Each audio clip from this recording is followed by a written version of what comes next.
আসসালামু আলাইকুম দর্শকবৃন্দ, কেমন আছেন সবাই? আশা করি ভালো আছেন। আজকে আপনাদেরকে দেখানোর চেষ্টা করব ভেন্টিলেশন ফ্যানের ফিল্টারের স্ট্রাকচার কীভাবে গ্রাইন্ডিং করে লোহাটা পরিষ্কার করতে হয় সেটা আপনাদেরকে দেখানোর চেষ্টা করতেছি। প্রথমে একটা কারেন্ট গ্রাইন্ডিং মেশিন নিয়ে ওখানে এভাবে ঘষতে হবে।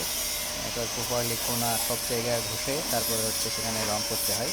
তো আপনাদেরকে পুরো ভিডিওতে আমি এটাই দেখানোর চেষ্টা করতেছি এবং আপনারা সব ভিডিওতে দেখতে থাকুন, তাহলে আপনারা বুঝতে পারবেন যে কীভাবে একটা স্ট্রাকচার পরিষ্কার করে সেখানে রং করতে হয়।